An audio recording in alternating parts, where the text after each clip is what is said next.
Yes, students, today we are going to start our second chapter. This is federalism.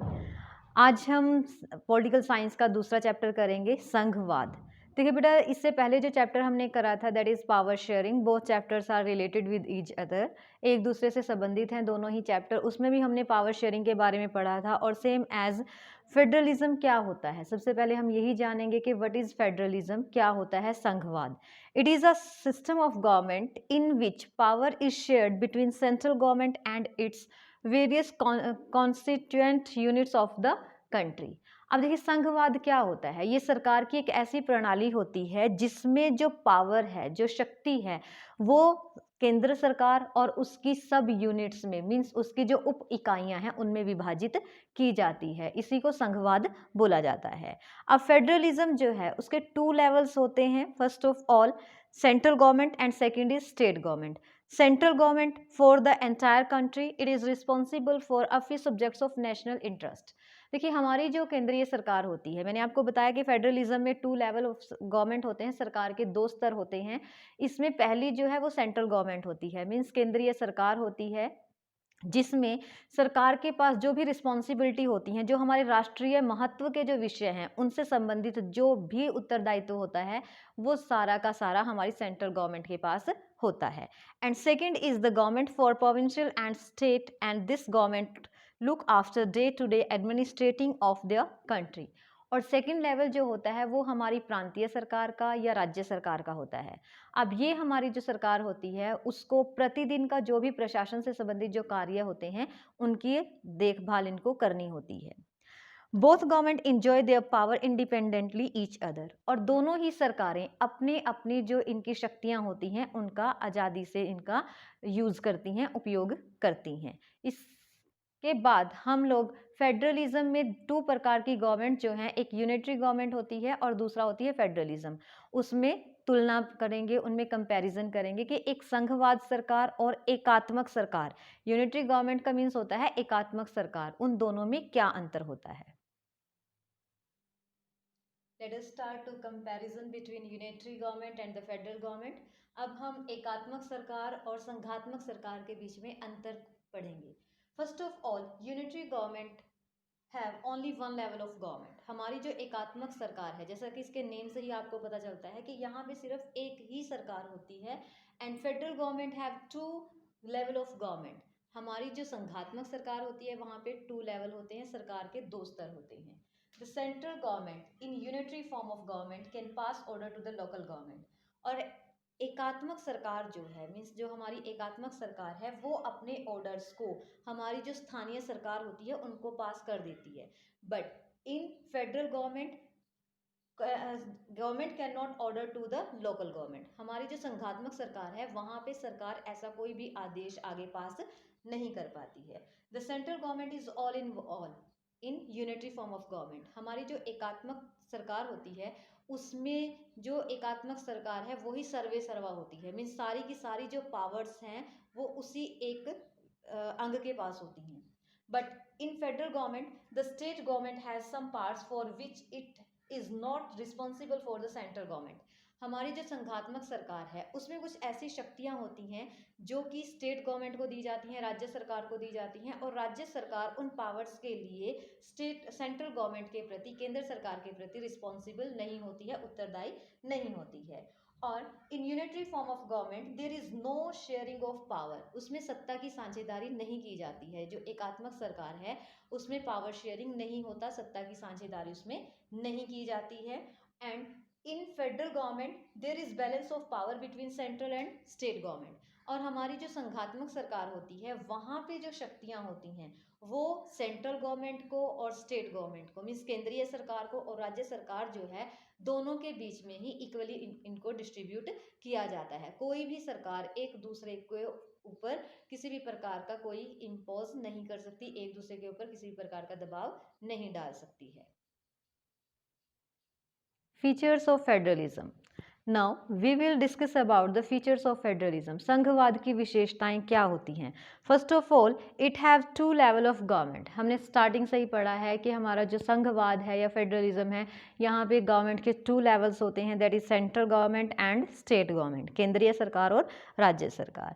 Second, each level has its on jurisdiction, और हर एक सरकार का अपना jurisdiction होता है, अधिकार क्षेत्र, means an area on which someone has its own legal rights।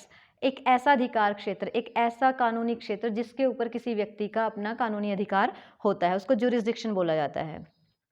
The existence and authority of each level is constitutionally guaranteed। और हर एक जो भी लेवल है हमारी सरकार का, उसको अधिकार और उसका जो एग्जिस्टेंस है वो संविधान में उसकी गारंटी उनके लिए दी गई है। Fundamental provisions can not be changed by one level of government. देखिए, किसी भी प्रकार के अगर हमें कोई भी कॉन्स्टिट्यूशन में कोई भी अमेंडमेंट करना है, कोई भी संशोधन करना है, तो उसे सरकार का एक लेवल, कोई भी एक लेवल उसको अकेले नहीं कर सकता। किसी भी प्रकार का अगर परिवर्तन करना है तो उस परिवर्तन के लिए दोनों ही लेवल जो हैं गवर्नमेंट के, उनकी सहमति की जरूरत पड़ती है। Courts have the power to interrupt the constitution. और इसके अलावा हमारा जो कोर्ट होता है, हमारी जो हाई कोर्ट है, सुप्रीम कोर्ट है, उनको इन दोनों ही लेवल पे सरकार के जो भी काम होते हैं उनमें वो इंटरफेयर कर सकता है, उसमें वो हस्तक्षेप कर सकता है। और वो एक एम्पायर की भूमिका का रोल प्ले करता है, जिससे कि किसी भी प्रकार का अगर सिटीजन्स के बीच में या किसी भी लेवल में या सेंट्रल गवर्नमेंट में और स्टेट गवर्नमेंट के बीच में किसी भी प्रकार का कोई कन्फ्लिक्ट हो जाता है, तो वो एक एम्पायर की भूमिका निभा करके उस कन्फ्लिक्ट को दूर करता है, उस झगड़े को दूर करता है। Sources of revenue for each government are clearly specified. और देखिए, हमारी जो कॉन्स्टिट्यूशन है, हमारा जो संविधान है, उसमें स्पष्ट रूप से बताया गया है कि हमारी जो सरकारें हैं, दोनों ही सरकारें, केंद्र सरकार और राज्य सरकार, दोनों के पास ही रिवेन्यू के जो सोर्सेज हैं, मीन्स राजस्व के जो साधन हैं, वो उनको दिए जाते हैं, ताकि हर एक लेवल सरकार का जो है वो ऑटोनॉमिली उसका यूज़ कर सके, मीन्स अपने आप स्वायत्तता से उसका यूज़ कर सके। ना ड्यूल ऑब्जेक्टिव्स, दोहरे उद्देश्य। हमारी जो फेडरलिज्म है, संघवाद जो है, उसके दोहरे उद्देश्य होते हैं। First, to safeguard and promote the unity of the country.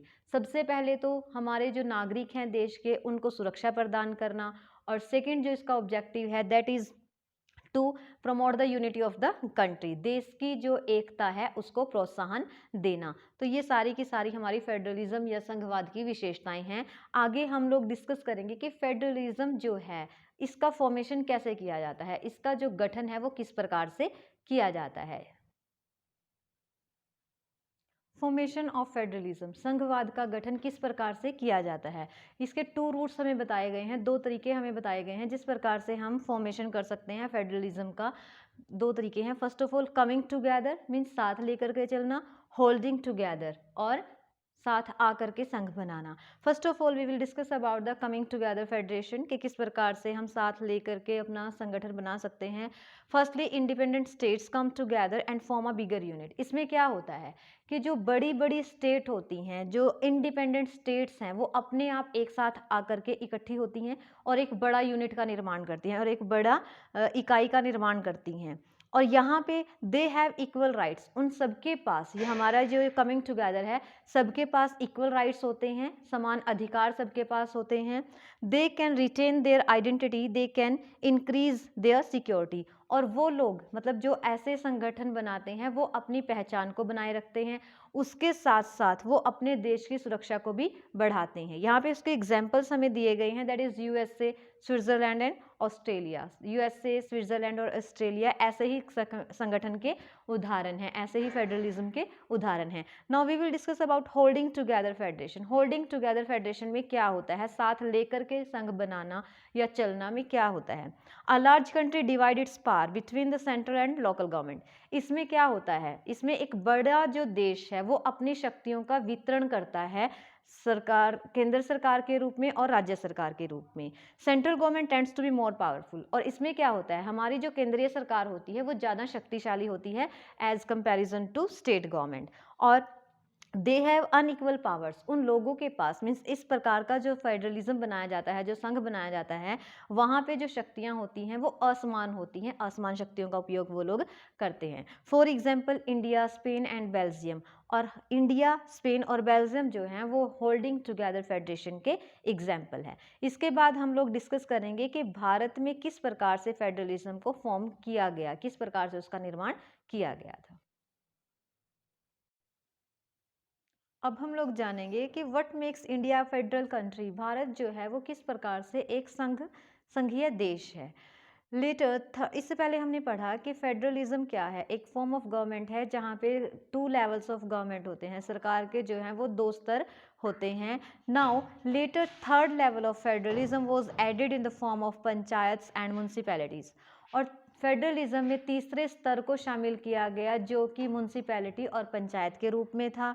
And the constitution provided the threefold distribution of legislative powers between union government and state government, और हमारा संविधान जो है वो 3 प्रकार की विधायक शक्तियां प्रदान करता है, एंड इट कंटेन्स 3 लिस्ट, और इन सारी की सारी जो शक्तियों को 3 लिस्ट में शो किया गया है। Let us see, first is union list, second is state list and third is concurrent list. पहली जो हमारी आती है संघ सूची, इसको बोला जाता है। अब संघ सूची जो है that is all the subjects of national level include in this list, और इस लिस्ट में हम सभी उन्हीं विषयों को शामिल करते हैं जो राष्ट्रीय महत्व के विषय होते हैं। फॉर एग्जाम्पल डिफेंस है, foreign affair, banking, communication and currency, सुरक्षा मामले, विदेशी मामले और कम्युनिकेशन संचार के जो साधन होते हैं, और करेंसी से, मुद्रा से संबंधित जो मामले हैं वो इसमें शामिल किए जाते हैं, यूनियन लिस्ट में शामिल किया जाता है। And the only central government has the right to make law in this list, केवल हमारी केंद्र सरकार के पास ये अधिकार होता है कि वो इस लिस्ट में इन विषयों के ऊपर कानून बना सकती है।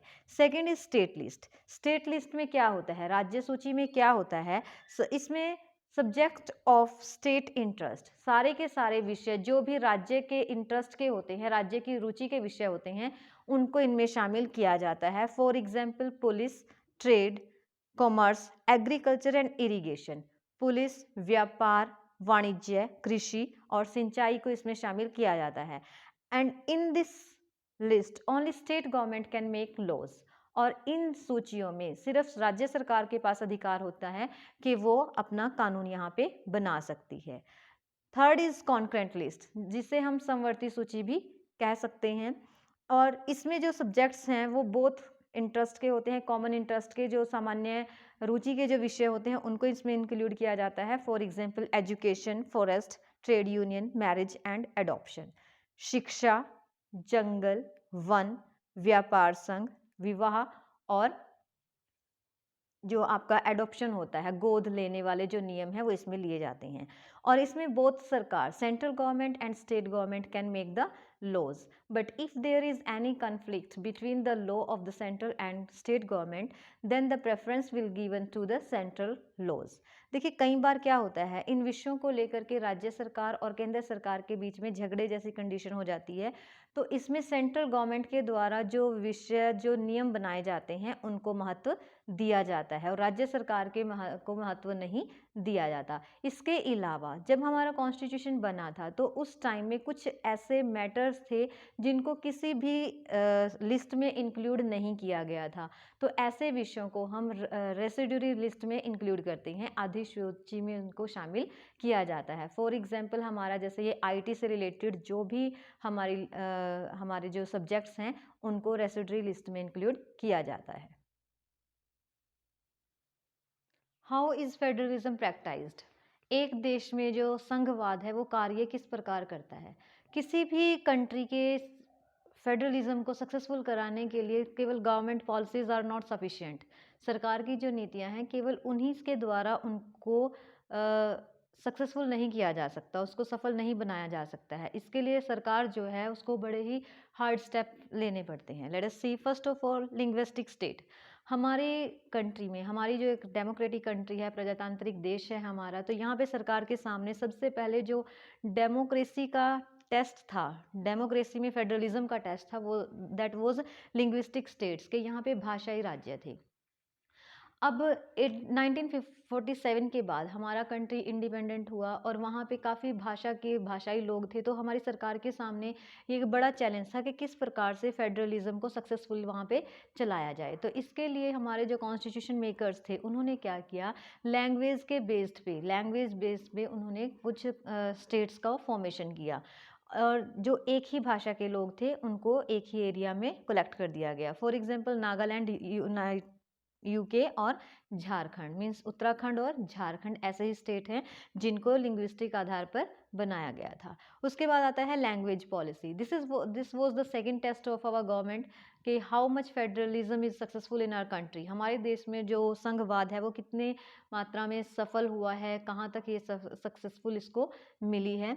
तो in our country there is no national language. हमारे देश में किसी भी भाषा को एक राजकीय भाषा या राष्ट्रीय भाषा का दर्जा नहीं दिया गया था।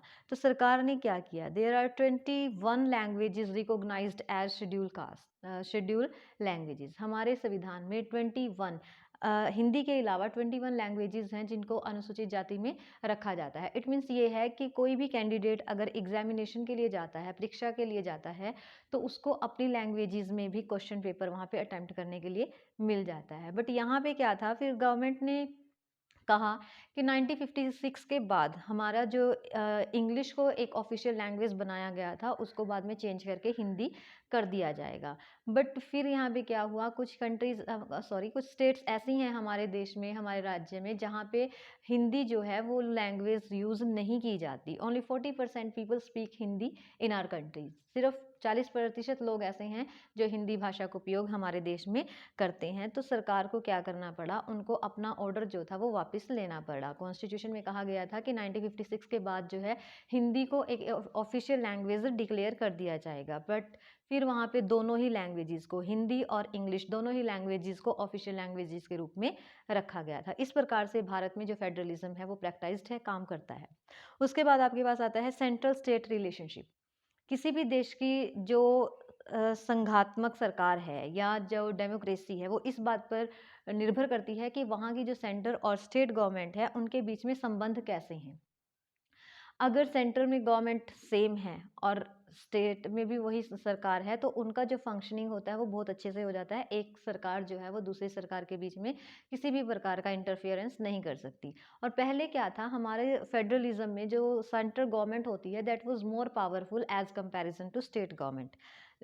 केंद्रीय सरकार जो होती थी वो ज़्यादा शक्तिशाली होती थी और सरकार जो राज्य सरकार है उसको कभी कभार विदाउट एनी रीज़न के भी डिसमिस कर दिया जाता था, उसको भंग कर दिया जाता था। फिर हमारी सरकार ने क्या किया, 1992 के बाद उन्होंने एक अमेंडमेंट किया, एक संशोधन किया जिसके अकॉर्डिंग उन्होंने स्टेट गवर्नमेंट को कुछ पावर्स प्रोवाइड की और इसके अलावा एक थर्ड टायर हमारी गवर्नमेंट का सामने आया। और यहाँ पे उन्होंने क्या किया कि कोई भी गवर्नमेंट अगर सक्सेसफुल नहीं होती है अपनी गवर्नमेंट बनाने में तो वो कोलिजन गवर्नमेंट का निर्माण कर सकती है। कोलिजन गवर्नमेंट का मीन्स होता है गठबंधन सरकार। जब एक पार्टी अपनी बहुमत से कोई भी पार्टी नहीं बना सकती तो वो दूसरी पार्टी के साथ अलायंस कर लेती है, दूसरी पार्टी के साथ समझौता कर लेती है। इसी को गठबंधन सरकार बोला जाता है। नाउ डिसेंट्रलाइजेशन इन इंडिया, भारत में विकेंद्रीकरण। First of all we will discuss about the decentralisation. क्या होता है decentralisation? In it power taken from central government and given to local government, that is known as decentralisation. देखिए, जब शक्ति जो है वो केंद्र सरकार से लेकर के राज्य सरकारों को दे दी जाती है, इसी को डिसेंट्रलाइजेशन कहा जाता है। अब देखिए यहाँ पे कुछ अमेंडमेंट किए गए थे जिसके अकॉर्डिंग हमारा जो थर्ड लेवल है उसको और ज़्यादा शक्तिशाली बनाने के लिए हमारी सरकार ने कुछ स्टेप्स उठाए थे। क्या क्या वो स्टेप थे, देखिए उन्होंने क्या किया। फर्स्ट ऑफ ऑल उन्होंने रेगुलर इलेक्शंस कराए कि नियमित रूप से इलेक्शंस किए जाने चाहिए and 1/3 seats were reserve for the women in the election. और महिलाओं के लिए चुनाव में 1/3 सीट्स जो थी, 1/3 सीट्स जो थी उनके लिए आरक्षित कर दी गई थी। और इसके अलावा election commission was made, election commission का निर्माण कराया गया जो कि हमारे जितना भी थर्ड लेवल है उसके इलेक्शंस वो करवा सके और किसी भी प्रकार की किसी भी माल प्रैक्टिसेस को उनके द्वारा रोका जाए। तो students, this was all about this chapter. Thank you, have a nice day.